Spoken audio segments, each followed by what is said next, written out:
ਜਦੋਂ ਵੀ ਮੇਰਾ ਵਿਆਹ ਹੁੰਦਾ ਤਾਂ ਵਿਆਹ ਦੀ ਰਾਤ ਹੀ ਮੇਰੇ ਪਾਪਾ ਮੇਰੇ ਪਤੀ ਨੂੰ 30 ਲੱਖ ਰੁਪਏ ਦੇ ਕੇ ਕਹਿੰਦੇ ਕਿ ਮੇਰੀ ਬੇਟੀ ਨੂੰ ਤਲਾਕ ਦੇ ਦੇ। ਇਸ ਤਰ੍ਹਾਂ ਮੈਂ ਹੁਣ ਤੱਕ ਕਈ ਵਾਰ ਤਲਾਕ ਲੈ ਚੁੱਕੀ ਸੀ, ਪਰ ਹਮੇਸ਼ਾ ਹੀ ਪਾਪਾ ਮੇਰਾ ਜ਼ਬਰਦਸਤੀ ਵਿਆਹ ਕਰਵਾ ਕੇ ਤਲਾਕ ਕਰਵਾ ਦਿੰਦੇ ਅਤੇ ਕਾਰਨ ਕੁਝ ਵੀ ਨਾ ਦੱਸਦੇ।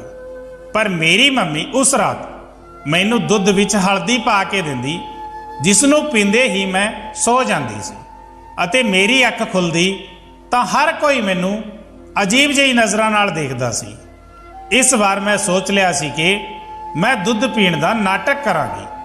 ਮੈਂ ਝੂਠ ਮੂਠ ਸੌਣ ਦਾ ਨਾਟਕ ਕੀਤਾ ਤਾਂ ਮੈਂ ਜੋ ਕੁਝ ਆਪਣੀਆਂ ਅੱਖਾਂ ਸਾਹਮਣੇ ਦੇਖਿਆ ਉਸ ਨੂੰ ਦੇਖ ਕੇ ਤਾਂ ਮੇਰੇ ਪੈਰਾਂ ਥੱਲਿਓਂ ਜ਼ਮੀਨ ਨਿਕਲ ਗਈ, ਕਿਉਂਕਿ ਮੇਰਾ ਪਤੀ ਮੇਰੇ ਕੋਲ ਬੈਠਾ ਮੈਨੂੰ ਬਹੁਤ ਹੀ ਧਿਆਨ ਨਾਲ ਦੇਖ ਰਿਹਾ ਸੀ ਅਤੇ ਮੈਂ ਵਿਆਹ ਦੀ ਸੇਜ ਤੇ ਦੁਲਹਨ ਬਣੀ ਬੈਠੀ ਆਪਣੇ ਆਪ ਵਿੱਚ ਸਿਮਟਦੀ ਜਾ ਰਹੀ ਸੀ। ਮੈਂ ਇੰਤਜ਼ਾਰ ਕਰ ਰਹੀ ਸੀ ਕਿ ਮੇਰਾ ਪਤੀ ਕੁਝ ਕਹੇਗਾ। ਇਸ ਤਰ੍ਹਾਂ ਹੀ ਬੈਠੇ ਬੈਠੇ ਜਦੋਂ ਬਹੁਤ ਦੇਰ ਹੋ ਗਈ ਤਾਂ ਮੈਂ ਆਪਣੀਆਂ ਪਲਕਾਂ ਚੁੱਕ ਕੇ ਦੇਖਿਆ ਤੇ ਆਪਣੇ ਪਤੀ ਨੂੰ ਕਿਹਾ ਕਿ ਤੁਸੀਂ ਮੈਨੂੰ ਇੰਨੀ ਗੌਰ ਨਾਲ ਕਿਉਂ ਦੇਖ ਰਹੇ ਹੋ। ਮੇਰੇ ਪਤੀ ਦੀਆਂ ਨਜ਼ਰਾਂ ਹਾਲੇ ਵੀ ਮੇਰੇ ਉੱਪਰ ਹੀ ਜਮੀਆਂ ਹੋਈਆਂ ਸਨ। ਫਿਰ ਉਹ ਇੱਕਦਮ ਬੋਲਿਆ ਕਿ ਗੀਤ, ਤੂੰ ਬਹੁਤ ਖੂਬਸੂਰਤ ਹੈ। 2 ਮਹੀਨੇ ਪਹਿਲਾਂ ਸਾਡਾ ਮੰਗਣਾ ਹੋਇਆ ਸੀ। ਤੇਰੇ ਤੋਂ ਪਹਿਲਾਂ ਵੀ ਮੇਰੀ ਮੰਮੀ ਮੇਰੇ ਲਈ ਕਈ ਕੁੜੀਆਂ ਦੇ ਰਿਸ਼ਤੇ ਦੇਖ ਚੁੱਕੀ ਸੀ, ਪਰ ਮੈਨੂੰ ਕੋਈ ਵੀ ਕੁੜੀ ਪਸੰਦ ਨਹੀਂ ਆਉਂਦੀ ਸੀ। ਤੇਰੀ ਫੋਟੋ ਦੇਖਦੇ ਹੀ ਮੈਨੂੰ ਤੇਰੇ ਨਾਲ ਪਿਆਰ ਹੋ ਗਿਆ ਸੀ। ਮੈਂ ਸੋਚ ਰਿਹਾ ਸੀ ਕਿ ਕੋਈ ਇੰਨਾ ਸੋਹਣਾ ਕਿਵੇਂ ਹੋ ਸਕਦਾ ਹੈ।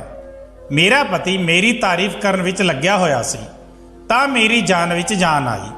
ਮੈਂ ਮੁਸਕਰਾਉਂਦੇ ਹੋਏ ਉਸ ਦੀਆਂ ਗੱਲਾਂ ਸੁਣਨ ਲੱਗੀ। ਉਹ ਬੋਲਦਾ ਹੀ ਜਾ ਰਿਹਾ ਸੀ, ਗੀਤ, ਮੈਂ ਆਪਣੀ ਮੰਮੀ ਨੂੰ ਕਿਹਾ ਕਿ ਮੈਨੂੰ ਇਹ ਕੁੜੀ ਬਹੁਤ ਪਸੰਦ ਹੈ। ਮੇਰੀ ਮੰਮੀ ਨੇ ਵੀ ਪਰਮਾਤਮਾ ਦਾ ਧੰਨਵਾਦ ਕੀਤਾ ਕਿ ਚਲੋ ਮੇਰੇ ਬੇਟੇ ਨੂੰ ਕੋਈ ਕੁੜੀ ਤਾਂ ਪਸੰਦ ਆਈ। ਮੈਂ ਆਪਣੀ ਮੰਮੀ ਨੂੰ ਕਿਹਾ ਕਿ ਝੱਟ ਮੰਗਣੀ ਪੱਟ ਵਿਆਹ ਕਰੋ, ਮੈਂ ਹੁਣ ਜ਼ਿਆਦਾ ਇੰਤਜ਼ਾਰ ਨਹੀਂ ਕਰ ਸਕਦਾ। ਮੇਰੀ ਮੰਮੀ ਨੇ ਮੇਰੀ ਗੱਲ ਮੰਨ ਲਈ ਅਤੇ ਹੁਣ ਦੇਖ, ਤੂੰ ਸਿਰਫ 2 ਮਹੀਨਿਆਂ ਵਿੱਚ ਹੀ ਮੇਰੀ ਹੋ ਚੁੱਕੀ ਹੈ। ਪਰ ਇਹ 2 ਮਹੀਨੇ ਇੰਜ ਹੀ ਨਹੀਂ ਲੰਘ ਗਏ। ਮੈਂ ਇੱਕ ਮਿੰਟ ਨੂੰ ਗਿਣ ਕੇ ਗੁਜ਼ਾਰਿਆ ਸੀ। ਜਦੋਂ ਵੀ ਮੈਂ ਤੇਰੇ ਨਾਲ ਫੋਨ ਤੇ ਗੱਲ ਕਰਦਾ ਸੀ ਤਾਂ ਦਿਲ ਕਰਦਾ ਸੀ ਕਿ ਮੈਂ ਤੈਨੂੰ ਆਪਣੇ ਕੋਲ ਲੈ ਆਵਾਂ। ਗੀਤ, ਅੱਜ ਮੇਰੇ ਦਿਲ ਦੀਆਂ ਸਾਰੀਆਂ ਚਾਹਤਾਂ ਪੂਰੀਆਂ ਹੋ ਚੁੱਕੀਆਂ ਹਨ, ਪਰ ਅਫਸੋਸ ਤਾਂ ਇਸ ਗੱਲ ਦਾ ਹੈ ਕਿ ਮੈਂ ਤੈਨੂੰ ਹਾਸਲ ਕਰਨ ਦੀ ਖੁਸ਼ੀ ਵੀ ਚੰਗੀ ਤਰ੍ਹਾਂ ਨਹੀਂ ਮਨਾ ਸਕਿਆ ਅਤੇ ਸਮਾਂ ਜੁਦਾਈ ਦਾ ਵੀ ਆ ਗਿਆ ਹੈ। ਮੇਰੇ ਪਤੀ ਦੀ ਆਖਰੀ ਗੱਲ ਸੁਣ ਕੇ ਮੈਂ ਹੈਰਾਨ ਰਹਿ ਗਈ। ਮੈਂ ਬੋਲੀ, ਇਹ ਤੁਸੀਂ ਕੀ ਕਹਿ ਰਹੇ ਹੋ? ਰੱਬ ਨਾ ਕਰੇ ਕਿ ਅਸੀਂ ਕਦੇ ਵੀ ਜੁਦਾ ਹੋਈਏ। ਮੇਰੇ ਪਤੀ ਨੇ ਕੁਝ ਸੋਚਦੇ ਹੋਏ ਮੈਨੂੰ ਦੇਖਿਆ ਤੇ ਫਿਰ ਬੋਲਿਆ, ਮੈਂ ਜਦੋਂ ਦਾ ਕਮਰੇ ਵਿੱਚ ਆਇਆ ਸੀ ਇਸ ਗੱਲ ਬਾਰੇ ਸੋਚ ਰਿਹਾ ਸੀ ਕਿ ਤੂੰ ਜ਼ਿਆਦਾ ਜ਼ਰੂਰੀ ਹੈ ਜਾਂ 25 ਲੱਖ। ਦਿਲ ਨੇ ਤੇਰਾ ਨਾਂ ਲਿਆ, ਪਰ ਦਿਮਾਗ ਕਹਿੰਦਾ ਹੈ ਕਿ 25 ਲੱਖ ਕੋਈ ਛੋਟੀ ਰਕਮ ਨਹੀਂ ਹੈ। ਜੇਕਰ ਮੈਂ ਸਾਰੀ ਜ਼ਿੰਦਗੀ ਵੀ ਕਮਾਵਾਂ ਤਾਂ ਵੀ 25 ਲੱਖ ਜਮ੍ਹਾਂ ਨਹੀਂ ਕਰ ਸਕਾਂਗਾ। ਮੈਂ ਹੈਰਾਨ ਪਰੇਸ਼ਾਨ ਹੋ ਕੇ ਬੋਲੀ, ਕਿਹੜੇ 25 ਲੱਖ ਅਤੇ ਕਿੱਥੋਂ ਆਏ? ਮੇਰਾ ਪਤੀ ਕਹਿਣ ਲੱਗਿਆ, ਤੇਰੇ ਪਾਪਾ ਨੇ ਵਿਦਾਈ ਵੇਲੇ ਮੈਨੂੰ ਆਫਰ ਦਿੱਤਾ ਸੀ ਕਿ ਜਿਸ ਤਰ੍ਹਾਂ ਮੇਰੀ ਕੁੜੀ ਨੂੰ ਵਿਦਾ ਕਰਕੇ ਲੈ ਜਾ ਰਿਹਾ ਹੈ ਉਸੇ ਤਰ੍ਹਾਂ ਉਸ ਨੂੰ ਤਲਾਕ ਦੇ ਦੇ, ਮੇਰੇ ਘਰ ਵਾਪਸ ਛੱਡ ਜਾ, ਤਾਂ ਮੈਂ ਤੈਨੂੰ ਪੂਰੇ 25 ਲੱਖ ਦੇਵਾਂਗਾ। ਮੈਨੂੰ ਮੇਰੇ ਪਤੀ ਦੀ ਗੱਲ ਸੁਣ ਕੇ ਬਹੁਤ ਗੁੱਸਾ ਆ ਰਿਹਾ ਸੀ। ਮੈਂ ਕਿਹਾ, ਤੁਹਾਡਾ ਦਿਮਾਗ ਤਾਂ ਠੀਕ ਹੈ ਨਾ? ਮੇਰੇ ਪਾਪਾ ਮੇਰੇ ਵਿਆਹ ਦੇ ਲਈ ਕਿੰਨੇ ਉਤਸੁਕ ਸਨ, ਕੀ ਤੁਸੀਂ ਨਹੀਂ ਜਾਣਦੇ? ਉਹਨਾਂ ਨੇ ਬਹੁਤ ਛਾਣਬੀਣ ਕਰਕੇ ਮੇਰਾ ਰਿਸ਼ਤਾ ਤੈਅ ਕੀਤਾ ਸੀ, ਕਿਉਂਕਿ ਪਾਪਾ ਕਹਿੰਦੇ ਸਨ ਕਿ ਗੀਤ, ਵਿਆਹ ਉਮਰ ਭਰ ਦਾ ਰਿਸ਼ਤਾ ਹੁੰਦਾ ਹੈ, ਇਸ ਲਈ ਮੈਂ ਸੋਚ ਸਮਝ ਕੇ ਹੀ ਤੇਰਾ ਵਿਆਹ ਕਰਾਂਗਾ। ਹੁਣ ਇਹ ਕਿਵੇਂ ਹੋ ਸਕਦਾ ਹੈ ਕਿ ਮੇਰੇ ਪਾਪਾ ਹੀ ਮੇਰਾ ਤਲਾਕ ਕਰਵਾਉਣਾ ਚਾਹੁੰਦੇ ਹਨ?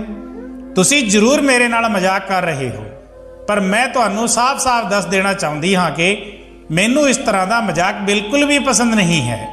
ਇਹ ਗੱਲ ਸੱਚ ਹੈ ਕਿ ਮੈਂ ਤੁਹਾਨੂੰ ਬਹੁਤ ਪਿਆਰ ਕਰਦੀ ਹਾਂ, ਪਰ ਜੇਕਰ ਇਸ ਮਜ਼ਾਕ ਦੀ ਵਜ੍ਹਾ ਕਰਕੇ ਮੈਂ ਤੁਹਾਡੇ ਨਾਲ ਰੁੱਸ ਗਈ ਤਾਂ ਆਸਾਨੀ ਨਾਲ ਨਹੀਂ ਮੰਨਾਂਗੀ। ਮੇਰਾ ਪਤੀ ਬੋਲਿਆ, ਗੀਤ, ਮੈਨੂੰ ਮਾਫ਼ ਕਰ ਦੇ, ਪਰ ਮੈਂ ਬਹੁਤ ਮਜਬੂਰ ਹੋ ਚੁੱਕਿਆ ਹਾਂ, ਇਸ ਲਈ ਮੈਂ ਤੈਨੂੰ ਤਲਾਕ ਦਿੰਦਾ ਹਾਂ। ਇਹ ਕਹਿੰਦੇ ਹੀ ਮੇਰੇ ਪਤੀ ਨੇ ਤਲਾਕ ਦੇ ਪੇਪਰਾਂ ਤੇ ਸਾਈਨ ਕਰ ਦਿੱਤੇ। ਉਸ ਦੇ ਇੰਨਾ ਕਰਦੇ ਹੀ ਮੈਂ ਰੋਣ ਲੱਗੀ। मैं तां कदे सुपने विच भी नहीं सोचिया सी कि मेरा पति मेरे नाल इंज भी कर सकता है।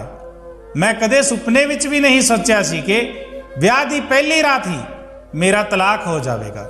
मेरिया अखां विचों हंझू आउण लगे तां मेरा पति बोलिया, बस कर यार, ये रोण दा टाइम नहीं है। मैनू डर है कि किते तेरे पापा अपना फैसला ना बदल लैण। जल्दी जल्दी उठ, मैं तेनू तेरे घर छड्ड के आउंदा। किते ये ना होवे कि मेरे 25 लाख जो मैं इन्नी सोहनी पत्नी नू खो के कमाए हैं मेरे हत्थां विचों निकल जाण। मेरे तो तां हिलिया भी नहीं जा रहा सी। मेरे पति ने मेरा हत्थ फड़ लिया अते लगभग घसीटदा होया अपने नाल बाहर लै आया अते गड्डी विच बिठा के मेरे घर दे दरवाजे तक आ गया। उसने डोरबैल बजाई। दरवाजा पापा ने ही खोलिया सी। पापा नू देखदे ही मैं रोण लगी। मेरिया अखां दे सामने ही मेरे पापा ने नोटां नाल भरिया होया सूटकेस मेरे पति नू फड़ा दिता। मेरा पति नोटां नाल भरिया होया सूटकेस लैके चला गया अते मैं उत्थे ही पत्थर ते बुद्ध दी तरह खड़ी रही। मेरे पापा ने मेरा मत्था चुम्मिया अते मैनू अंदर लै गए। मैं सोफे ते बैठ गई अते जोर जोर नाल रोण लगी। पापा ने मैनू कहा कि रब दा लख शुक्र है कि तेरी जिंदगी तबाह होने तो बच गई। मैं कहा, मैनू दसो तुसी मेरे नाल ये की कीता है? तुसी मैनू बदनाम क्यों कर दिता? मैं तां सुनिया सी कि बाप अपनियां कुड़ियां दे घर वसाउण दी खातर बहुत कुछ कर जांदे हन, पर तुसी तां मेरे पति नू पैसिਆਂ दा लालच दे के मेरा तलाक करवा दिता है। मैं अपने मत्थे दे तलाक दा धब्बा सजा के कित्थे फिरांगी। इन्ने विच मेरी माँ मेरे लिए हल्दी वाला दुध लैके आई अते कहण लगी, बेटी ये दुध पी लै, तैनू आराम मिलेगा। मैं गुस्से विच चिक्कण लगी ते बोली, मम्मी मेरा घर उजड़ गया है। मैं ब्याह दी पहली रात ही तलाक लेके घर वापस आ चुकी हाँ अते इस सब दे पिछे कोई होर नहीं, मेरा अपना बाप है। मैनू दिलासा देने की बजाय तुसी मेरे लिए हल्दी वाला दुध लेके आए हो। कि इत्थे कोई मजाक चल रहा है? मेरी मम्मी ने मैनू गल नाल ला लिया अते पापा कहण लगे, गीत जदों तेरा विआह रमन नाल होया तां मेरे एक रिश्तेदार ने आके मेरे कन्न विच दस्सिया कि रमन चंगा मुंडा नहीं है, वो तेरे तो पहलां भी कई कुड़ियां नाल विआह करवा चुकिया है। ये सब सुन के मैं हैरान रह गई, पर मैं सोचा शायद ये झूठी खबर होवेगी, इसलिए मैं अपने जासूसा तो पता करवाया तां मैनू पता लगा कि रमन सचमुच ही चंगा मुंडा नहीं है, वो बहुत वड्डा फ्रॉड है। तू मेरी इकलौती औलाद है, वो तेरी दी जिंदगी तबाह कर दिंदा अते मैं तेरी जिंदगी बर्बाद हुंदे नहीं देख सकदा सी। मैं गुस्से विच कहा, पापा तुसी विआह तो पहला ही तां ये सब कुछ पता करवा सकदे सी। तुसी पहला इस गल दी जानकारी क्यों नहीं इकट्ठी कीती? जेकर मंगना टुट जांदा तां भी मैनू इन्ना दुख ना हुंदा। हुण तां मैं विआह तो बाद तलाक लैके आई हाँ, मैं अपनियां सहेलियां नू की मूँह दिखावांगी? लोग तां मेरा मजाक उड़ाउणगे। पापा बोले, लोकां दी खातर मैं तेरी जिंदगी खराब नहीं होण देना चाहुंदा सी। साडा रौला सुण के घर विच जो मेहमान सन वो भी इकट्ठे होण लगे। ये नज़ारा देख के वो भी हैरान हो गए ते मम्मी ने जल्दी जल्दी मैनू हल्दी वाला दुध पिला दिता। हुण मेरिया अखां सामने हनेरा आउण लग्या सी। मैनू गूढ़ी नींद आ चुकी सी। अगले दिन दोपहर के समय मेरी अख खुली। मैं अपने बैड ते लेटी हुई सी। मैनू बहुत अजीब जिहा महसूस हो रहा सी। मेरा दिमाग आले दुआले दे माहौल नू पछाणन विच गलती कर रहा सी। मैं सोच रही सी कि मैं की कर रही हाँ। फिर मेरे दिमाग विच रात वाली सारी घटना घूमण लगी। मैं फटाफट उठ के बैठ गई अते लगभग भसदी हुई बाहर ड्राइंग रूम विच आ गई। सारे मेहमान वापस जाने की तैयारी कर रहे सन, पर मैं जिवें ही उन्हां दे सामने आई तां वो सब मैनू अजीब तरीके नाल देखण लगे। मेहमानां दीयां नज़रां विच मेरे लिए गुस्सा नहीं सी, कोई ताना भी नहीं सी, पर कुछ अजिहा सी जिसनूं मैं समझ नहीं पा रही सी। मेरी मम्मी ने मैनू देखिया तां मेरा हत्थ फड़ के अपने नाल कमरे विच लै गए अते कहण लगी, गीत तू अपना दिल छोटा ना कर, सबर रख। असी अजे किसी आदमी नूं तेरा हमसफर नहीं बनाउणा चाहुंदे सी जो तैनूं तंग परेशान करे। असी तेरा विआह उस नाल करांगे जो सिर्फ अते सिर्फ तेरा होवे, तैनूं सारी दुनिया दीयां खुशियां देवे। तू ज़्यादा सोच विचार ना कर, ਜਦੋਂ ਤੱਕ ਸਾਰੇ ਮਹਿਮਾਨ ਚਲੇ ਨਹੀਂ ਜਾਂਦੇ ਆਪਣੇ ਕਮਰੇ ਵਿੱਚ ਹੀ ਬੈਠੀ ਰਹੀ। ਇਹ ਕਹਿ ਕੇ ਮੰਮੀ ਕਮਰੇ ਵਿੱਚੋਂ ਬਾਹਰ ਨਿਕਲ ਗਈ। ਮੈਂ ਫਿਰ ਇੱਕ ਵਾਰ ਰੋਣ ਲੱਗੀ। ਇਹ ਦੁੱਖ ਇੰਨਾ ਵੱਡਾ ਸੀ ਜੋ ਕਿਸੇ ਵੀ ਤਰ੍ਹਾਂ ਸਹਿਣ ਨਹੀਂ ਹੋ ਰਿਹਾ ਸੀ। ਹੌਲੀ ਹੌਲੀ ਸਾਰਾ ਘਰ ਖਾਲੀ ਹੋ ਗਿਆ ਸੀ। ਸਾਰੇ ਮਹਿਮਾਨ ਚਲੇ ਗਏ। ਮੈਂ ਹੁਣ ਵੀ ਆਪਣੇ ਕਮਰੇ ਵਿੱਚ ਹੀ ਬੈਠੀ ਸੀ। ਮੈਂ ਰਮਨ ਦੀ WhatsApp ਚੈਟ ਖੋਲ੍ਹੀ। ਹਰ ਮੈਸੇਜ ਵਿੱਚ ਉਸਨੇ ਮੈਨੂੰ ਆਪਣੇ ਪਿਆਰ ਦਾ ਇਜ਼ਹਾਰ ਕੀਤਾ ਸੀ। ਹਰ ਮੈਸੇਜ ਵਿੱਚ ਉਸਨੇ ਕਿਹਾ ਸੀ ਕਿ ਉਹ ਮੈਨੂੰ ਪਿਆਰ ਕਰਦਾ ਹੈ, ਮੇਰੇ ਬਿਨਾਂ ਨਹੀਂ ਰਹਿ ਸਕਦਾ। ਉਸਨੇ ਲਿਖਿਆ ਸੀ ਉਹ ਮੈਨੂੰ ਕਦੇ ਨਹੀਂ ਛੱਡੇਗਾ। ਅਜਿਹੀਆਂ ਗੱਲਾਂ ਕਰਨ ਵਾਲਾ ਇਨਸਾਨ ਧੋਖੇਬਾਜ਼ ਹੋ ਸਕਦਾ ਹੈ? ਮੇਰੇ ਦਿਲ ਵਿੱਚੋਂ ਆਵਾਜ਼ ਆਈ ਕਿ ਨਹੀਂ, ਅਜਿਹਾ ਨਹੀਂ ਹੋ ਸਕਦਾ। ਹੁਣ ਮੈਨੂੰ ਆਪਣੇ ਪਾਪਾ ਨਾਲ ਬਹੁਤ ਜ਼ਿਆਦਾ ਨਫ਼ਰਤ ਹੋ ਰਹੀ ਸੀ। ਉਹਨਾਂ ਕਰਕੇ ਮੇਰਾ ਘਰ ਟੁੱਟ ਗਿਆ ਸੀ। ਮੈਂ ਲੋਕਾਂ ਤੋਂ ਡਰਨ ਲੱਗੀ ਸੀ, ਇਸ ਲਈ ਘਰ ਤੋਂ ਬਾਹਰ ਹੀ ਨਹੀਂ ਨਿਕਲਦੀ ਸੀ। ਜਦੋਂ ਕਿ ਪਾਪਾ ਇਹ ਸਭ ਕੁਝ ਦੇਖ ਕੇ ਬਹੁਤ ਜ਼ਿਆਦਾ ਪਰੇਸ਼ਾਨ ਹੋ ਜਾਂਦੇ। ਉਹ ਮੈਨੂੰ ਕਹਿੰਦੇ ਕਿ ਗੀਤ ਤੂੰ ਬਾਹਰ ਨਿਕਲਿਆ ਕਰ, ਘੁੰਮਿਆ ਫਿਰਿਆ ਕਰ, ਆਪਣੇ ਆਪ ਨੂੰ ਘਰ ਵਿੱਚ ਹੀ ਕੈਦ ਨਾ ਰੱਖ। ਮੈਂ ਉਹਨਾਂ ਦੀਆਂ ਗੱਲਾਂ ਇੱਕ ਕੰਨ ਵਿੱਚੋਂ ਸੁਣਦੀ ਅਤੇ ਦੂਜੇ ਕੰਨ ਵਿੱਚੋਂ ਬਾਹਰ ਕੱਢ ਦਿੰਦੀ। ਪਰ ਪਾਪਾ ਜ਼ਬਰਦਸਤੀ ਮੈਨੂੰ ਆਪਣੇ ਨਾਲ ਬਾਹਰ ਲੈ ਕੇ ਜਾਣ ਲੱਗੇ ਸੀ। ਉਹ ਮੈਨੂੰ ਬਹੁਤ ਜ਼ਿਆਦਾ ਸਮਾਂ ਦਿੰਦੇ ਸੀ। ਉਹ ਮੈਨੂੰ ਹਰ ਵੇਲੇ ਸਮਝਾਉਂਦੇ ਰਹਿੰਦੇ ਸਨ। ਇੱਕ ਦਿਨ ਉਹ ਮੈਨੂੰ ਕਹਿਣ ਲੱਗੇ, ਗੀਤ ਤੈਨੂੰ ਚਾਕਲੇਟ ਪਸੰਦ ਹੈ ਨਾ? ਮੈਂ ਹਾਂ ਵਿੱਚ ਸਿਰ ਹਿਲਾ ਦਿੱਤਾ। ਤਾਂ ਉਹ ਕਹਿਣ ਲੱਗੇ ਕਿ ਤੂੰ ਚਾਕਲੇਟ ਲੈਣ ਲਈ ਕਿਸ ਹੱਦ ਤੱਕ ਜਾ ਸਕਦੀ ਹੈ? ਮੈਂ ਕਿਹਾ, ਪਾਪਾ ਮੈਂ ਤਾਂ ਪਹਾੜਾਂ ਨੂੰ ਵੀ ਪਾਰ ਕਰ ਸਕਦੀ ਹਾਂ। ਫਿਰ ਪਾਪਾ ਬੋਲੇ, ਜੇਕਰ ਮੈਂ ਤੇਰੇ ਸਾਹਮਣੇ ਇੱਕ ਪਾਸੇ ਬਿਰਿਆਨੀ ਰੱਖ ਦੇਵਾਂ ਤੇ ਇੱਕ ਪਾਸੇ ਚਾਕਲੇਟ ਰੱਖ ਦੇਵਾਂ ਤਾਂ ਤੂੰ ਕਿਸ ਚੀਜ਼ ਨੂੰ ਚੁਣੇਗੀ? ਮੈਂ ਹੱਸਦੇ ਹੋਏ ਕਿਹਾ, ਪਾਪਾ 1 ਮਿੰਟ ਦੀ ਵੀ ਦੇਰੀ ਕੀਤੇ ਬਿਨਾਂ ਮੈਂ ਬਿਰਿਆਨੀ ਨੂੰ ਚੁਣਾਂਗੀ, ਕਿਉਂਕਿ ਬਿਰਿਆਨੀ ਦੇ ਸਾਹਮਣੇ ਚਾਕਲੇਟ ਦਾ ਪਿਆਰ ਦਿਲ ਵਿੱਚ ਘੱਟ ਹੋ ਜਾਂਦਾ ਹੈ। ਫਿਰ ਪਾਪਾ ਬੋਲੇ, ਰਮਨ ਲਈ ਤੂੰ ਚਾਕਲੇਟ ਦੀ ਤਰ੍ਹਾਂ ਸੀ, ਪੈਸਾ ਉਸਦੇ ਲਈ ਬਿਰਿਆਨੀ ਸੀ।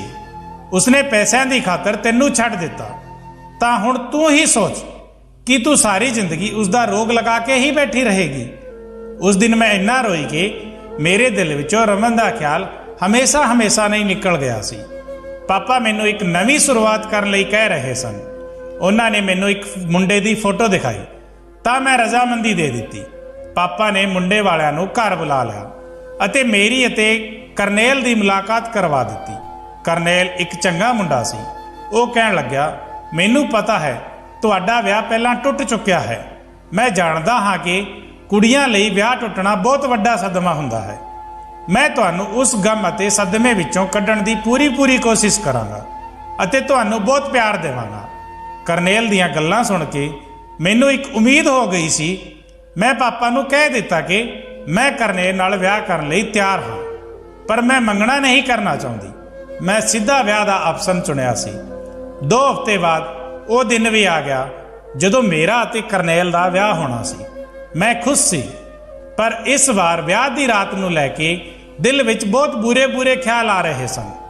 ਕਹਿੰਦੇ ਹਨ ਕਿ ਦੁੱਧ ਦਾ ਮੱਚਾ ਲੱਸੀ ਵੀ ਫੂਕ ਕੇ ਪੀਂਦਾ ਹੈ। ਮੈਂ ਕਰਨੈਲ ਦੇ ਕਮਰੇ ਵਿੱਚ ਬੈਠੀ ਸੀ। ਉਹ ਬਹੁਤ ਖੁਸ਼ ਸੀ।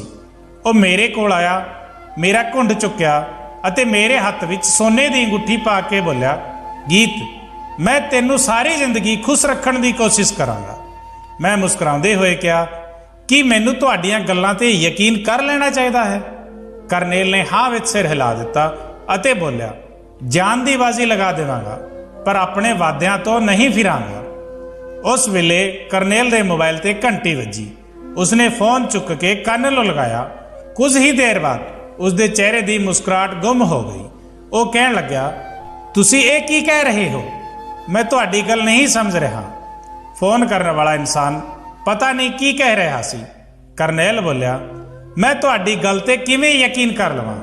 ਫੋਨ ਕਰਨ ਵਾਲੇ ਇਨਸਾਨ ਨੇ ਦੁਬਾਰਾ ਪਤਾ ਨਹੀਂ ਕੀ ਕਿਹਾ, ਜੋ ਕਰਨੈਲ ਦੇ ਚਿਹਰੇ ਤੇ ਮੁਸਕਰਾਹਟ ਆ ਗਈ। ਕਰਨੈਲ ਨੇ ਫੋਨ ਬੰਦ ਕੀਤਾ ਅਤੇ ਮੇਰਾ ਹੱਥ ਫੋੜ ਕੇ ਬੋਲਿਆ, ਗੀਤ ਮੈਂ ਤੈਨੂੰ ਤਲਾਕ ਦਿੰਦਾ ਹਾਂ।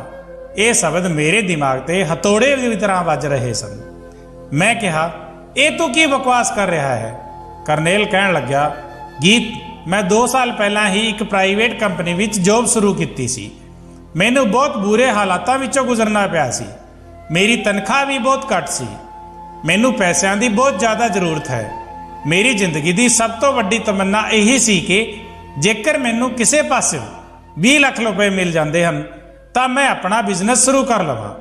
ਹੁਣੇ ਤੇਰੇ ਪਾਪਾ ਦਾ ਫੋਨ ਆਇਆ ਸੀ, ਉਹ ਮੈਨੂੰ 25 ਲੱਖ ਰੁਪਏ ਦੇਣ ਲਈ ਤਿਆਰ ਹਨ।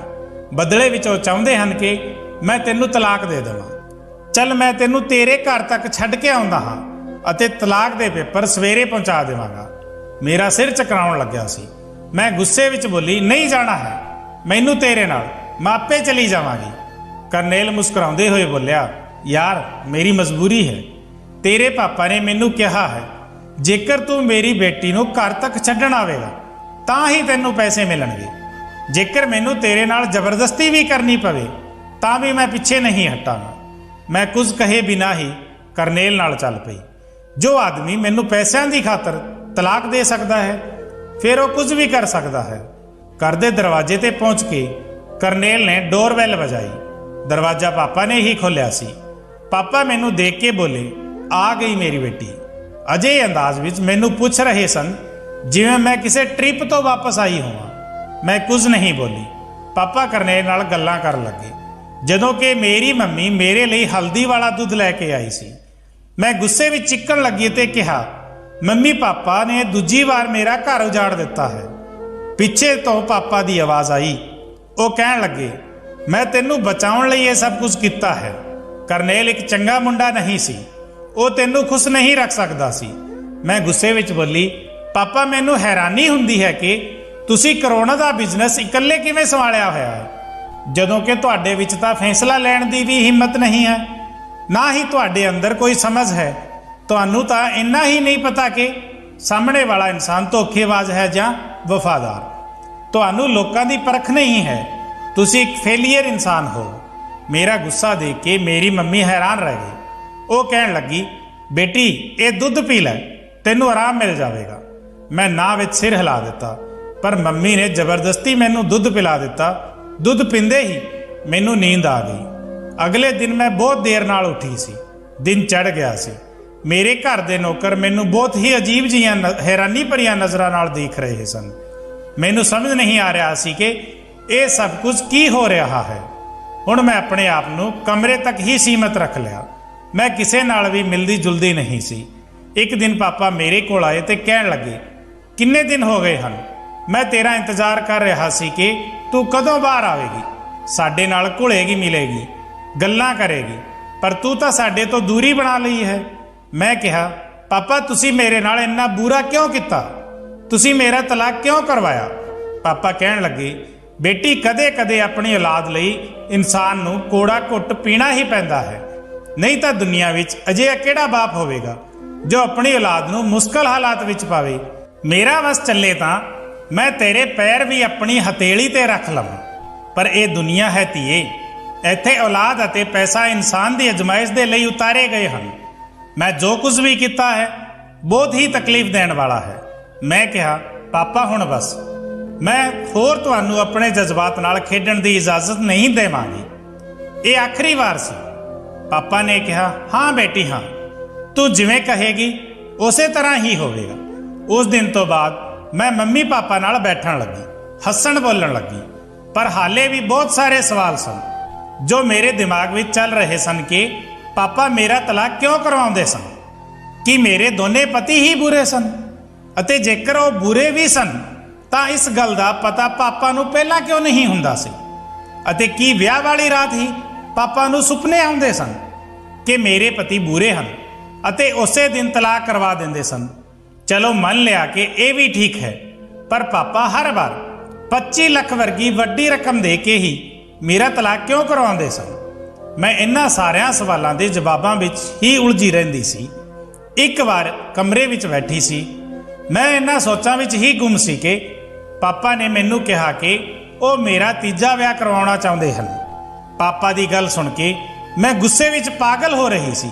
ਮੈਂ ਕਿਹਾ, ਨਹੀਂ, ਹੁਣ ਮੈਂ ਤੁਹਾਨੂੰ ਆਪਣੀ ਜ਼ਿੰਦਗੀ ਨਾਲ ਖੇਡਣ ਦਾ ਕੋਈ ਹੱਕ ਨਹੀਂ ਦੇਵਾਂਗੀ। ਤੁਸੀਂ ਵਾਰ-ਵਾਰ ਮੇਰੇ ਜਜ਼ਬਾਤਾਂ ਨੂੰ ਠੇਸ ਪਹੁੰਚਾਉਂਦੇ ਹੋ, ਮੈਨੂੰ ਕਿਤੇ ਮੂੰਹ ਦਿਖਾਉਣ ਦੇ ਕਾਬਿਲ ਨਹੀਂ ਛੱਡਿਆ। ਪਾਪਾ ਨੇ ਮੈਨੂੰ ਕਿਹਾ, ਬਸ ਇੱਕ ਵਾਰ ਹੋਰ ਸਹੀ, ਇਸ ਵਾਰ ਮੈਂ ਤੇਰੇ ਲਈ ਬਹੁਤ ਹੀ ਚੰਗਾ ਮੁੰਡਾ ਲੱਭਿਆ ਹੈ, ਉਹ ਤੈਨੂੰ ਬਹੁਤ ਖੁਸ਼ ਰੱਖੇਗਾ। ਬਸ ਇੱਕ ਵਾਰ ਆਪਣੇ ਪਾਪਾ ਦੀ ਗੱਲ ਮੰਨ ਲੈ ਧੀਏ। ਮੈਂ ਕਿਹਾ, ਨਹੀਂ ਪਾਪਾ, ਹੁਣ ਜੇਕਰ ਕੋਈ ਮੁੰਡਾ ਅਸਮਾਨ ਤੋਂ ਵੀ ਮੇਰੇ ਲਈ ਉਤਰ ਆਵੇਗਾ ਤਾਂ ਵੀ ਮੈਂ ਤੀਜਾ ਵਿਆਹ ਨਹੀਂ ਕਰਾਂਗੀ। ਪਾਪਾ ਮੇਰੇ ਸਾਹਮਣੇ ਬੈਠ ਕੇ ਹੱਥ ਜੋੜ ਕੇ ਰੋਣ ਲੱਗੇ ਅਤੇ ਬੋਲੇ, ਜਦੋਂ ਮੈਂ ਤੈਨੂੰ ਉਦਾਸ ਦੇਖਦਾ ਹਾਂ ਤਾਂ ਮੇਰਾ ਦਿਲ ਟੁੱਟ ਜਾਂਦਾ ਹੈ। ਮੈਂ ਆਪਣੇ ਆਪ ਨੂੰ ਮਾਫ ਨਹੀਂ ਕਰ ਪਾ ਰਿਹਾ ਹਾਂ। ਮੇਰੀ ਬੇਟੀ, ਮੈਨੂੰ ਮਾਫ ਕਰ ਦੇ ਅਤੇ ਹਾਂ ਕਹਿ ਦੇ। ਜੇਕਰ ਮੈਂ ਤੈਨੂੰ ਇਸੇ ਤਰ੍ਹਾਂ ਹੀ ਉਦਾਸ ਅਤੇ ਪਰੇਸ਼ਾਨ ਦੇਖਦਾ ਰਿਹਾ ਤਾਂ ਇੱਕ ਦਿਨ ਮੈਂ ਆਪਣੀ ਹੀ ਜਾਨ ਲੈ ਲਵਾਂਗਾ। ਪਾਪਾ ਦੀ ਗੱਲ ਸੁਣ ਕੇ ਮੈਂ ਘਬਰਾ ਗਈ। ਮੈਂ ਕਿਹਾ, ਨਹੀਂ ਪਾਪਾ, ਤੁਸੀਂ ਅਜਿਹੀਆਂ ਗੱਲਾਂ ਨਾ ਕਰੋ। ਉਹਨਾਂ ਦੇ ਹੰਝੂ ਰੁਕਣ ਦਾ ਨਾਂ ਨਹੀਂ ਲੈ ਰਹੇ ਸਨ। ਮੈਂ ਮਜਬੂਰੀ ਵਿੱਚ ਹਾਂ ਕਰ ਦਿੱਤੀ। ਮੈਂ ਵਿਆਹ ਲਈ ਹਾਂ ਤਾਂ ਕਰ ਦਿੱਤੀ ਸੀ, ਪਰ ਇਸ ਵਾਰ ਨਾ ਹੀ ਮੈਂ ਦਿਮਾਗੀ ਤੌਰ ਤੇ ਤਿਆਰ ਸੀ ਅਤੇ ਨਾ ਹੀ ਜਜ਼ਬਾਤੀ ਤੌਰ ਤੇ। ਇਹ ਸਿਰਫ ਇੱਕ ਮਜਬੂਰੀ ਸੀ ਜਿਸ ਨੂੰ ਮੈਂ ਨਿਭਾ ਰਹੀ ਸੀ। ਮੇਰਾ ਤੀਜਾ ਵਿਆਹ ਵੀ ਹੋ ਗਿਆ, ਪਰ ਇਹ ਵੀ ਮੇਰੇ ਪੁਰਾਣੇ ਵਿਆਹਾਂ ਦੀ ਤਰ੍ਹਾਂ ਹੀ ਸੀ। ਮੇਰੇ ਤੀਜੇ ਪਤੀ ਨੇ ਵੀ ਮੈਨੂੰ ਵਿਆਹ ਦੀ ਰਾਤ ਹੀ ਤਲਾਕ ਦੇ ਕੇ ਮੇਰੇ ਘਰ ਛੱਡ ਦਿੱਤਾ। ਮੇਰੇ ਪਾਪਾ ਨੇ ਉਸ ਨੂੰ 25 ਲੱਖ ਰੁਪਏ ਦਿੱਤੇ। ਮੈਂ ਗੁੱਸੇ ਨਾਲ ਪਾਗਲ ਹੋ ਰਹੀ ਸੀ। ਮੈਨੂੰ ਸਮਝ ਨਹੀਂ ਆ ਰਿਹਾ ਸੀ ਕਿ ਮੈਂ ਕੀ ਕਰਾਂ। ਅਜਿਹਾ ਲੱਗ ਰਿਹਾ ਸੀ ਕਿ ਸਾਰੀ ਦੁਨੀਆ ਨੂੰ ਹੀ ਅੱਗ ਲਗਾ ਦੇਵਾਂ ਅਤੇ ਸਭ ਤੋਂ ਪਹਿਲਾਂ ਆਪਣੇ ਘਰ ਨੂੰ ਲਾਵਾਂ। ਹੁਣ ਮੈਨੂੰ ਆਪਣੇ ਮਾਂ-ਬਾਪ ਨਾਲ ਨਫ਼ਰਤ ਹੋ ਗਈ ਸੀ। ਜੇਕਰ ਮੇਰੇ ਪਾਪਾ ਇਹ ਗਲਤੀ ਕਰ ਰਹੇ ਸਨ ਤਾਂ ਮੇਰੀ ਮੰਮੀ ਉਹਨਾਂ ਨੂੰ ਰੋਕਦੀ ਕਿਉਂ ਨਹੀਂ ਸੀ, ਬਲਕਿ ਉਹ ਤਾਂ ਹਰ ਵਾਰ ਮੇਰੇ ਲਈ ਹਲਦੀ ਵਾਲਾ ਦੁੱਧ ਲੈ ਕੇ ਹਾਜ਼ਰ ਹੋ ਜਾਂਦੀ ਸੀ। ਹਾਲੇ 1 ਮਹੀਨਾ ਹੀ ਚੈਨ ਨਾਲ ਲੰਘਿਆ ਸੀ ਕਿ ਮੇਰੇ ਪਾਪਾ ਮੇਰੇ ਲਈ ਚੌਥਾ ਰਿਸ਼ਤਾ ਲੈ ਕੇ ਆਏ। ਮੈਂ ਗੁੱਸੇ ਨਾਲ ਪਾਪਾ ਨੂੰ ਕਿਹਾ, ਅੱਜ ਤੋਂ ਬਾਅਦ ਮੈਂ ਦੁਬਾਰਾ ਤੁਹਾਡੇ ਮੂੰਹੋਂ ਇਹ ਸ਼ਬਦ ਨਾ ਸੁਣਾ। ਮੇਰੇ ਪਾਪਾ ਨੇ ਹੱਥ ਜੋੜਦੇ ਹੋਏ ਕਿਹਾ, ਬੇਟੇ, ਇੱਕ ਵਾਰ ਹੋਰ ਮੰਨ ਲੈ, ਬਹੁਤ ਹੀ ਚੰਗਾ ਮੁੰਡਾ ਹੈ। ਮੈਂ ਤਾਂ ਚਾਹੁੰਦਾ ਹਾਂ ਕਿ ਤੇਰਾ ਘਰ ਵਸ ਜਾਵੇ। ਮੈਂ ਸਾਫ਼ ਮਨਾ ਕਰ ਦਿੱਤਾ ਤੇ ਕਿਹਾ, ਮੈਂ ਤੁਹਾਡੀ ਕੋਈ ਗੱਲ ਨਹੀਂ ਮੰਨਾਂਗੀ। ਪਾਪਾ ਨੇ ਕਿਹਾ, ਠੀਕ ਹੈ, ਜੇਕਰ ਮੇਰੀ ਬੇਟੀ ਦਾ ਘਰ ਨਹੀਂ ਵਸਦਾ ਤਾਂ ਮੈਂ ਵੀ ਆਪਣਾ ਘਰ ਨਹੀਂ ਵਸਾਵਾਂਗਾ। ਮੈਂ ਤੇਰੀ ਮਾਂ ਨੂੰ ਤਲਾਕ ਦੇ ਕੇ ਆਪਣੇ ਆਪ ਨੂੰ ਸਜ਼ਾ ਦੇਵਾਂਗਾ। ਮੈਂ ਹੈਰਾਨੀ ਨਾਲ ਪਾਪਾ ਵੱਲ ਦੇਖਣ ਲੱਗੀ ਕਿ ਪਾਪਾ ਸੱਚਮੁੱਚ ਹੀ ਮੈਨੂੰ ਇੰਨਾ ਪਿਆਰ ਕਰਦੇ ਹਨ ਜਾਂ ਸਿਰਫ ਮੈਨੂੰ ਬਲੈਕਮੇਲ ਕਰ ਰਹੇ ਹਨ। ਮੈਂ ਮਜਬੂਰੀ ਵਿੱਚ ਹਾਂ ਕਰ ਦਿੱਤੀ। ਮੇਰੀ ਹਾਂ ਕਰਨ ਦੀ ਦੇਰ ਸੀ ਕਿ ਝਟਪਟ ਮੇਰਾ ਵਿਆਹ ਹੋ ਗਿਆ। ਵਿਆਹ ਤੋਂ ਪਹਿਲਾਂ ਮੈਂ ਮੁੰਡੇ ਦੀ ਸਿਰਫ ਫੋਟੋ ਹੀ ਦੇਖੀ ਸੀ। ਪਾਪਾ ਨੇ ਕਿਹਾ ਕਿ ਤੂੰ ਉਸ ਨੂੰ ਮਿਲ ਸਕਦੀ ਹੈ, ਪਰ ਮੈਂ ਮਨਾ ਕਰ ਦਿੱਤਾ ਸੀ ਕਿਉਂਕਿ ਮੈਨੂੰ ਪਤਾ ਸੀ ਕਿ ਇਸ ਗੱਲ ਨੇ ਤਲਾਕ ਤੇ ਆ ਕੇ ਖਤਮ ਹੋ ਜਾਣਾ ਹੈ। ਮੇਰਾ ਵਿਆਹ ਹੋ ਚੁੱਕਿਆ ਸੀ ਅਤੇ ਮੈਂ ਸੁਹਾਗ ਦੀ ਸੇਜ ਤੇ ਬੈਠੀ ਆਪਣੇ ਚੌਥੇ ਪਤੀ ਦਾ ਇੰਤਜ਼ਾਰ ਕਰ ਰਹੀ ਸੀ ਕਿ ਉਹ ਕਦੋਂ ਆਵੇ ਅਤੇ ਕਦੋਂ ਮੈਨੂੰ ਤਲਾਕ ਦੇਵੇ। ਮੇਰਾ ਪਤੀ ਦਵਿੰਦਰ ਆਇਆ ਅਤੇ ਮੈਨੂੰ ਕਹਿਣ ਲੱਗਿਆ, ਗੀਤ, ਮੈਂ ਤੈਨੂੰ ਇਹ ਨਹੀਂ ਪੁੱਛਾਂਗਾ ਕਿ ਤੇਰੇ 3 ਤਲਾਕ ਕਿਉਂ ਹੋਏ ਸਨ।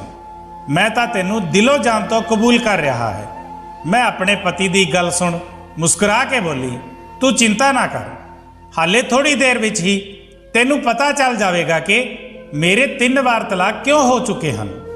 ਕਿ ਉਸੇ ਵੇਲੇ ਕਿਸੇ ਨੇ ਸਾਡੇ ਕਮਰੇ ਦਾ ਦਰਵਾਜ਼ਾ ਖੜਕਾਇਆ। ਦਵਿੰਦਰ ਨੇ ਉੱਠ ਕੇ ਦਰਵਾਜ਼ਾ ਖੋਲ੍ਹਿਆ।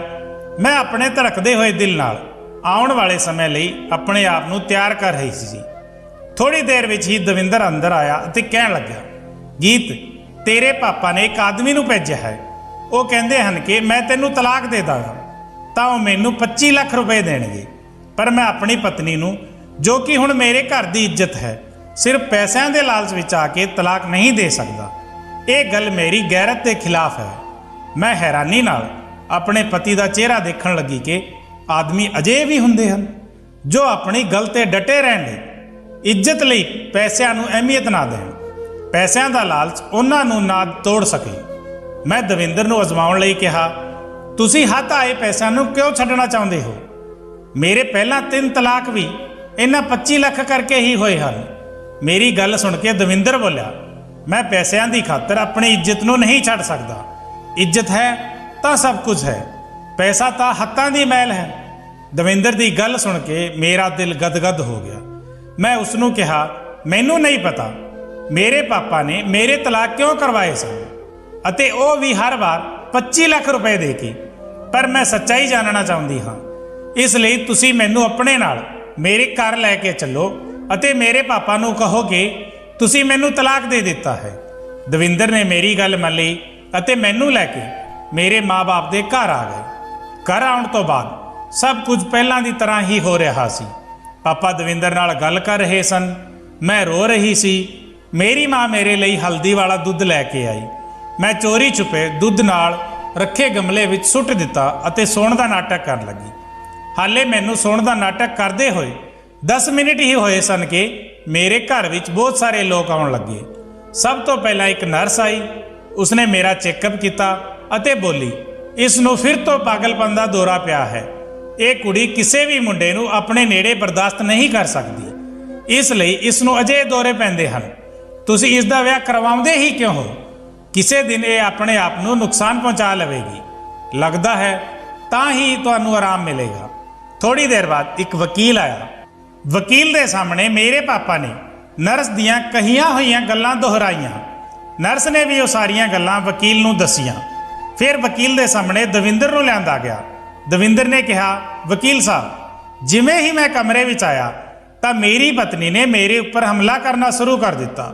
ਉਹ ਜ਼ੋਰ-ਜ਼ੋਰ ਨਾਲ ਚੀਕਾਂ ਮਾਰਨ ਲੱਗੀ ਅਤੇ ਕਹਿਣ ਲੱਗੀ, ਮੈਨੂੰ ਤਲਾਕ ਦਿਓ, ਨਹੀਂ ਤਾਂ ਮੈਂ ਆਪਣੇ ਆਪ ਨੂੰ ਜਾਂ ਤੁਹਾਨੂੰ ਜਾਨ ਤੋਂ ਮਾਰ ਦੇਵਾਂਗੀ। ਇੰਨਾ ਕਹਿਣ ਦੇ ਬਾਅਦ ਦਵਿੰਦਰ ਨੇ ਲੰਬਾ ਸਾਹ ਲਿਆ ਤੇ ਫਿਰ ਬੋਲਿਆ, ਇਹ ਸਭ ਕੁਝ ਕਹਿਣ ਲਈ ਮੇਰੇ ਸਹੁਰੇ ਨੇ ਮੈਨੂੰ ਕਿਹਾ ਹੈ। ਮੇਰੀ ਪਤਨੀ ਬਿਲਕੁਲ ਠੀਕ ਹੈ ਅਤੇ ਮੈਂ ਉਸ ਨੂੰ ਤਲਾਕ ਨਹੀਂ ਦੇਣਾ ਚਾਹੁੰਦਾ। ਇਹ ਸਭ ਇਹਨਾਂ ਦੀ ਸਾਜ਼ਿਸ਼ ਹੈ। ਦਵਿੰਦਰ ਦੀ ਗੱਲ ਸੁਣ ਕੇ ਮੈਂ ਇੱਕਦਮ ਉੱਠ ਕੇ ਬੈਠ ਗਈ ਅਤੇ ਮੈਂ ਵਕੀਲ ਨੂੰ ਕਿਹਾ, ਹਾਂ ਵਕੀਲ ਸਾਹਿਬ, ਇਹ ਸਭ ਗਲਤ ਕਹਿ ਰਹੇ ਹਨ। ਮੈਂ ਬਿਲਕੁਲ ਠੀਕ ਹਾਂ। ਪਹਿਲਾਂ ਵੀ ਮੇਰੇ 3 ਤਲਾਕ ਮੇਰੇ ਪਾਪਾ ਕਰਕੇ ਹੋ ਚੁੱਕੇ ਹਨ। ਇਹ ਲੋਕ ਮੇਰੇ ਖਿਲਾਫ ਕੋਈ ਸਾਜ਼ਿਸ਼ ਰਚ ਰਹੇ ਹਨ। ਮੇਰੀ ਗੱਲ ਸੁਣ ਕੇ ਵਕੀਲ ਸਾਹਿਬ ਬੋਲੇ, ਮੈਂ ਸਮਝ ਸਕਦਾ ਹਾਂ ਕਿ ਸਾਜ਼ਿਸ਼ ਹੋ ਸਕਦੀ ਹੈ, ਕਿਉਂਕਿ ਤੁਹਾਡੇ ਸਕੇ ਬਾਪ ਨੇ ਮਰਨ ਤੋਂ ਪਹਿਲਾਂ ਆਪਣੀ ਸਾਰੀ ਜਾਇਦਾਦ ਤੁਹਾਡੇ ਨਾਂ ਕਰ ਦਿੱਤੀ ਸੀ। ਪਰ ਉਹਨਾਂ ਮੁਤਾਬਕ ਜਦੋਂ ਤੱਕ ਤੁਹਾਡਾ ਘਰ ਨਹੀਂ ਵਸ ਜਾਂਦਾ, ਉਦੋਂ ਤੱਕ ਇਹ ਜਾਇਦਾਦ ਤੁਹਾਡੇ ਨਾਂ ਤੇ ਨਹੀਂ ਆ ਸਕਦੀ। ਸ਼ਾਇਦ ਇਸ ਲਈ ਤੁਹਾਡੇ ਸੌਤੇਲੇ ਬਾਪ ਨੇ ਤੁਹਾਡੇ ਨਾਲ ਇਹ ਖੇਡ ਖੇਡੀ ਹੈ।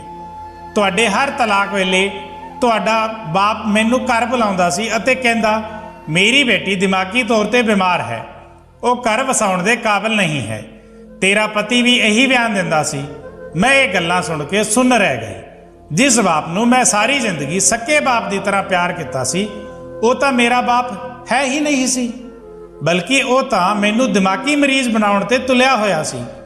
ਮੈਂ ਰੋਂਦੇ ਹੋਏ ਆਪਣੀ ਮੰਮੀ ਨੂੰ ਕਿਹਾ, ਮੰਮੀ, ਇਹ ਤਾਂ ਮੇਰਾ ਸਕਾ ਬਾਪ ਨਹੀਂ ਸੀ, ਪਰ ਤੁਸੀਂ ਤਾਂ ਮੇਰੇ ਸਕੇ ਸੀ। ਫਿਰ ਤੁਸੀਂ ਮੇਰੇ ਨਾਲ ਅਜਿਹਾ ਕਿਉਂ ਕੀਤਾ? ਤੁਸੀਂ ਪਾਪਾ ਨੂੰ ਇਹ ਗਲਤ ਕੰਮ ਕਰਨ ਤੋਂ ਕਿਉਂ ਨਹੀਂ ਰੋਕਿਆ? ਮੇਰੀ ਮੰਮੀ ਤਾਂ ਚੁੱਪ ਰਹੀ, ਪਰ ਵਕੀਲ ਸਾਹਿਬ ਬੋਲੇ, ਮੈਂ ਦੱਸਦਾ ਹਾਂ ਬੇਟੀ, ਤੇਰੀ ਮਾਂ ਨੇ ਤੇਰੇ ਸਕੇ ਬਾਪ ਦੇ ਹੁੰਦੇ ਹੋਏ ਵੀ ਇਸ ਇਨਸਾਨ ਨੂੰ ਪਿਆਰ ਕੀਤਾ ਅਤੇ ਘਰ ਤੋਂ ਭੱਜ ਕੇ ਵਿਆਹ ਕਰ ਲਿਆ। ਇਸ ਸਦਮੇ ਵਿੱਚ ਤੇਰਾ ਬਾਪ ਮਰ ਗਿਆ ਅਤੇ ਇਹ ਵਸੀਅਤ ਤੇਰੇ ਨਾਂ ਕਰ ਗਿਆ। ਤੇਰੀ ਮਾਂ ਦੀਆਂ ਅੱਖਾਂ ਤੇ ਸ਼ਾਇਦ ਹਾਲੇ ਵੀ ਇਸ ਇਨਸਾਨ ਦੇ ਪਿਆਰ ਦੀ ਪੱਟੀ ਬੰਨੀ ਹੋਈ ਹੈ, ਇਸ ਲਈ ਉਹ ਅਜਿਹਾ ਕਰ ਰਹੀ ਹੈ। ਮੈਂ ਫੁੱਟ-ਫੁੱਟ ਕੇ ਰੋ ਰਹੀ ਸੀ। ਦਵਿੰਦਰ ਨੇ ਮੈਨੂੰ ਗਲ ਨਾਲ ਲਾ ਲਿਆ। ਅੱਜ ਮੈਂ ਆਪਣੇ ਆਪ ਨੂੰ ਬਹੁਤ ਇਕੱਲਾ ਮਹਿਸੂਸ ਕਰ ਰਹੀ ਸੀ। ਮੇਰਾ ਬਾਪ ਮਰ ਚੁੱਕਿਆ ਸੀ, ਪਰ ਮੇਰੀ ਮਾਂ ਵੀ ਮੇਰੇ ਲਈ ਮਰ ਚੁੱਕੀ ਸੀ। ਮੈਂ ਆਪਣੇ ਬਾਪ ਉੱਪਰ ਧੋਖਾਧੜੀ ਦਾ ਕੇਸ ਦਰਜ ਕਰਵਾ ਦਿੱਤਾ। ਸਾਰੀ ਜਾਇਦਾਦ ਮੇਰੇ ਨਾਂ ਆ ਚੁੱਕੀ ਸੀ। ਮੈਂ ਅਤੇ ਦਵਿੰਦਰ ਹੀ ਸਾਰਾ ਬਿਜ਼ਨਸ ਦੇਖ ਰਹੇ ਸੀ। ਦਵਿੰਦਰ ਬਹੁਤ ਚੰਗਾ ਸੀ। ਉਹ ਮੇਰਾ ਬਹੁਤ ਖਿਆਲ ਰੱਖਦਾ ਸੀ। ਸ਼ਾਇਦ ਇਸੇ ਲਈ ਮੈਂ ਆਪਣੇ ਦੁੱਖਾਂ ਵਿੱਚੋਂ ਜਲਦੀ ਉੱਭਰ ਆਈ।